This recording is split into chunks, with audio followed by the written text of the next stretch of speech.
Welcome back. When we think of the Muslim world, we usually think of the Arab world and surrounding nations. Often, we overlook areas like sub-Saharan West Africa, home to millions of Muslims.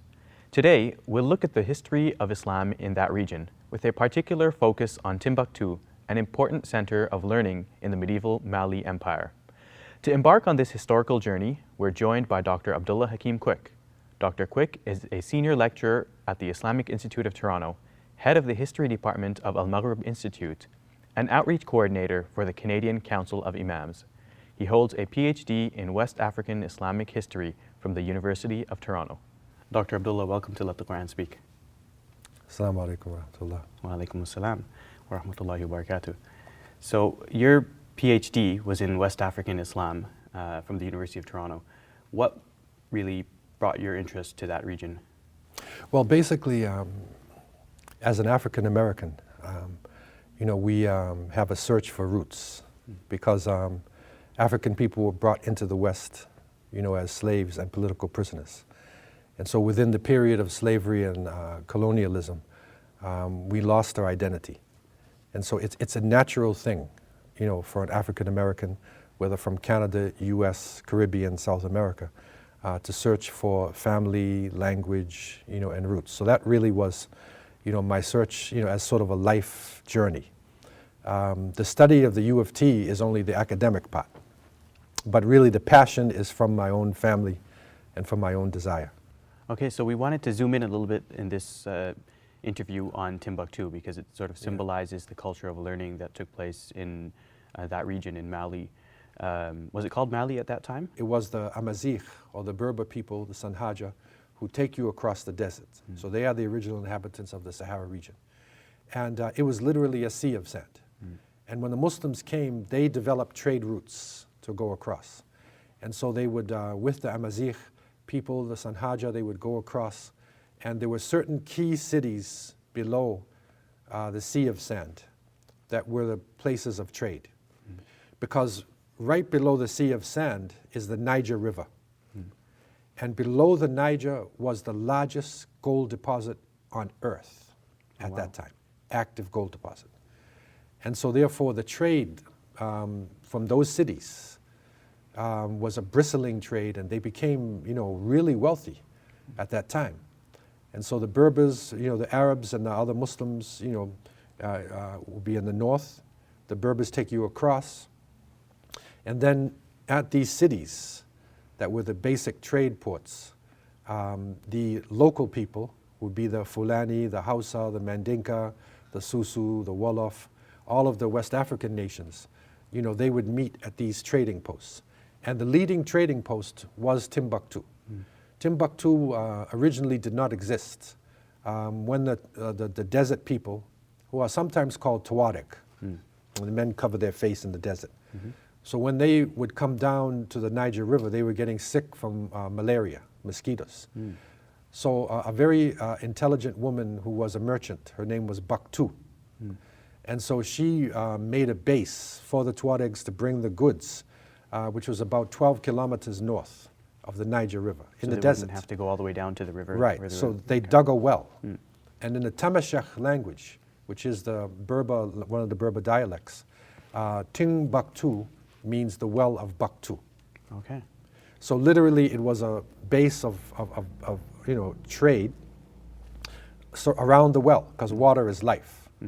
And so then it grew larger and larger, and then it became like, the premier destination, for the caravans. Then the scholars came from the Mandingo people, from way over on the western side, in the empire of Takroa, around the 11th century. They had embraced Islam. Okay. And there was a very famous group of Muslim activists, Al-Murabitun, who came from North Africa, and they spread Islam. And so the empire of Takroa, and then Ghana, not present-day Ghana, but Ghana over there, they were the early empires. And another one called Gao, right? So this, you're talking 11th century, 12th century. Okay, and out of those came the empire of Mali. And this is where the gold trade, and Timbuktu as a base, built up Mali until it became the major empire. So this is around, its height was around the 14th century. Okay, and was the Empire of Mali entirely a Muslim empire, or was it at a certain point that it became? Yes, it was predominantly Muslim, but there were other nations as well that lived within Mali because it was a trade base, but it was controlled, by the Muslims. It was predominantly Muslim, and it actually got, some notoriety recently because they were looking at who were the richest people in history. So they looked up, Bill Gates, Rothschild, Rockefeller, the Nizam of Hyderabad, and, certain people who had a lot of gold and diamonds, right? And number one was Mansa Musa. And Mansa Musa was the emperor of Mali in around 1324. He made pilgrimage to Mecca, and he carried about 60 to 72,000 followers. Wow. He had 15,000 camels laden with gold.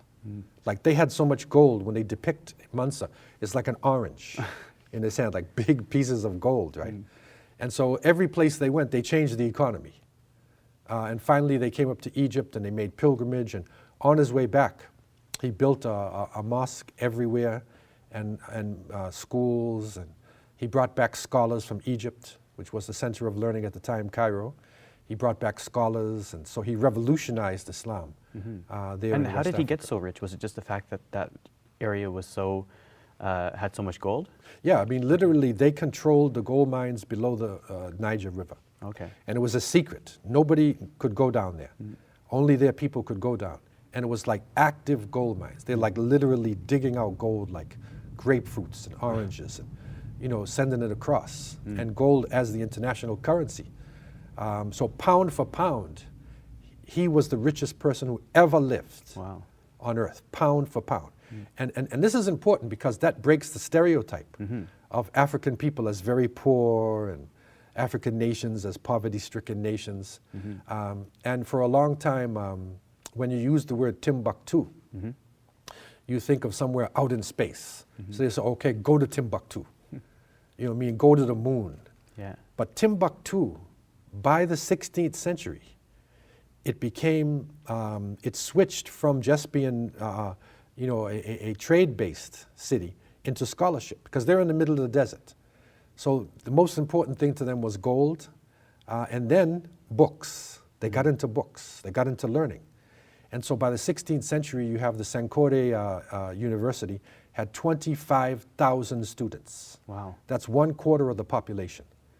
And it is said that at that time in Timbuktu, every house had half of the Quran who had memorized the whole Quran, the book of scripture of the Muslims. It was 100% literate in Arabic.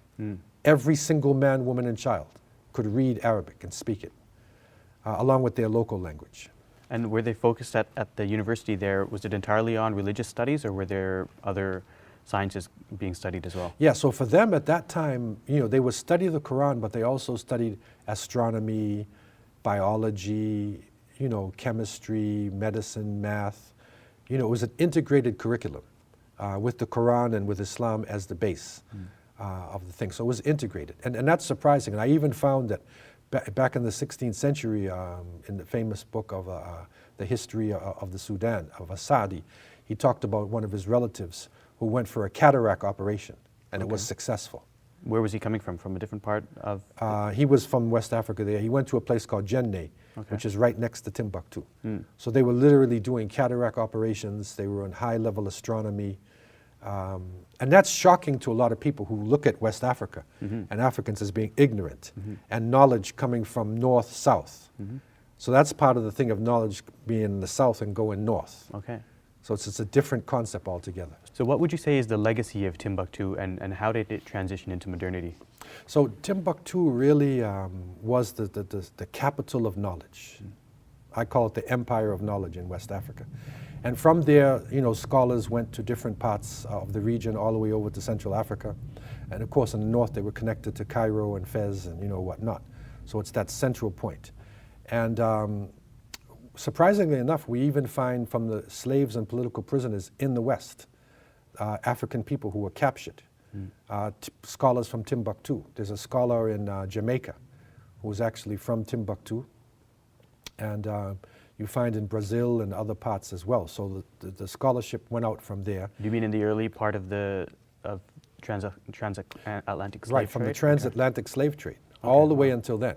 But the problem was, you know, the 16th century, 17th century, that's the height. Now, 18th century, you know, by that time things are changing and the trade routes are coming in the oceans. And so there, when the European you know, colonial system develops, the Sahara Desert is no longer a good base, you know, for your trade.